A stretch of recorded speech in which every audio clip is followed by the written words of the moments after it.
You're watching Friday Night Football Fever with Pete Byrne and Carl Deffenbaugh. Presented by TCU.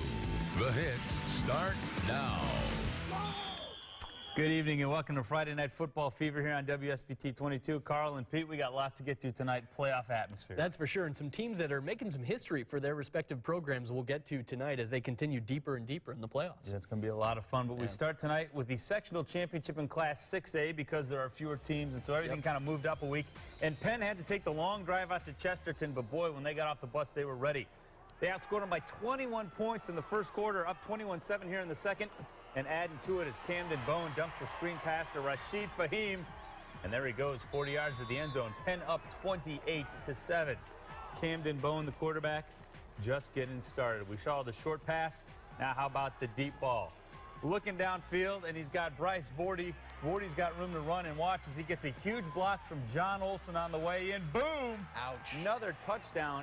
35-7 Kingsmen, and the party's not done yet. How about the Wild Bunch defense? Jason Alexander, that's going to turn into a pick six. Penn wins it 49-15, so they will host either Maryville or go to Portage next Friday in the regional, but they've got a sectional title.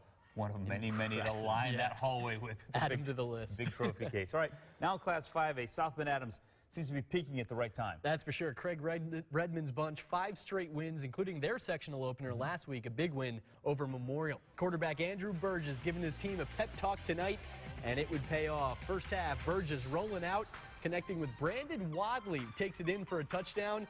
That would make it a 14-0 game over Michigan City. Burgess wasn't finished yet. A quick throw here to the corner. Check this out. A one-handed grab by Walt Ellis, making Dad proud. Adams wins big, 41-28. Get this, Pete, their most wins in the last 20 years, and they'll go for the first sectional crown in school history next week. That'll be fun to watch. Who are they going to play? They get the winner of Mishawaka and Elkhart Central. Nowhere better to be than a cool October night at Steele Stadium. Now, Central got hot in the playoffs last year, won the sectional title, but the Cavemen were ready for them tonight. Opening drive, Darian Phillips, we've seen him do this so many times, keeps the ball himself, 25 yards to the house. Mishawaka up 7-0, just like that. Always love checking out the student sections around Halloween. Cavemen want the belt, and they are going at it. It was cold tonight, too. Still first quarter, Phillips, this time from just a yard out, but it's another touchdown. Mishawaka rolls tonight 51-7, so they will host Adams next Friday night. Elsewhere in 5A, Concord having another good year, making the trip out east to take on Fort Wayne North. First quarter, it's all Concord. On a punt return, Josh Emerson made a couple guys miss, and then you see he's got a convoy in front of him. Emerson taking it all the way back for a quick 7-0 Minutemen lead. And later in the first, Concord's no-fly zone secondary just locking down the north side passing attack. This is a great pick coming from Jashawn Fox. Concord wins 28-19. They, as well, on to the next round. So the question becomes, is it going to be an all-NLC sectional final? Hello, sir. Goshen visiting 5A powerhouse Fort Wayne Snyder. Snyder gives it to Money Woods. I'm not kidding. Money's his name. You see why. Trucks the defender. Goes in to make it 14-0 Snyder in the first quarter. Goshen playing some catch-up, so they got to push the ball downfield, but that pass is going to be intercepted by Drew Brelsford. Going to take this one back all the way to the 6, and Snyder would cash in again from there. They win 42-10, so Goshen's season is over. Snyder will come and play Concord at Dunlap next Friday night.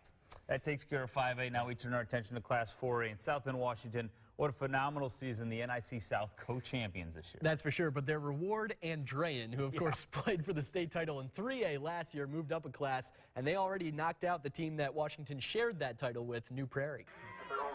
However, this would turn out to be a wild game. Washington got to an early lead, picked things up in the second half, now game tied when Deion Witherspoon gets around the corner. We've talked all year about their speed. And now Andrean knows a little something about it. 78 yards on the touchdown. Washington up 27-21.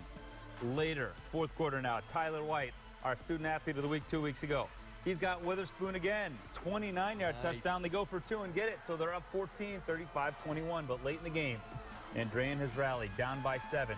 Brian Schmidt to David Graham. He hauls it in for the touchdown. It's a 35-34 game, an extra point away from tying it, but the extra point is not automatic. Washington blocks the extra point and they win it 35-34. The Panthers advance to the sectional championship game. How about that? What a game. Riley, meanwhile, could go up against them. They won their first game a week ago in the sectional opener. They would have to get past St. Joe at Father Blythe Field. Opening drive, Tony Carmola keeping it up the middle for the Indians, dodging defenders, and into the end zone. St. Joe takes a 7-0 lead. Then in the second, Indians giving it to Courtney Rowell, makes a quick cut. That was slick. He is gone 32 yards for a touchdown. St. Joe wins 42-6, so they will play at Washington next week for that sectional crown. Now, as we go to the other quarter of the 4A bracket, Plymouth visiting DeKalb out in the eastern part of the state. First quarter, Jack Byrne keeps it himself, weaves his way through traffic, and goes in standing up. Rockies up 7-0 early in the ball game.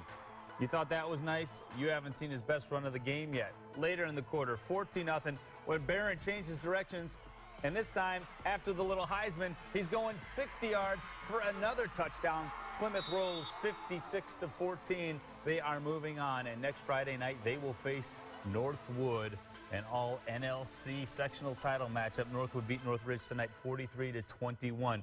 The Panthers will be heading to Plymouth next Friday night. That ought to be an awful lot of fun. They've been playing well. So we've gotten sectional champion in Penn out of the way. Still a lot more Great football coming up. We've taken care of 5A and 4A, but we got 3A, 2A, Class A all coming up next after this timeout. Plus, we'd be remiss if we didn't let you know that Michigan football playoffs started tonight as well. Can an undefeated Edwardsburg keep the run alive? That and more when Friday Night Fever returns.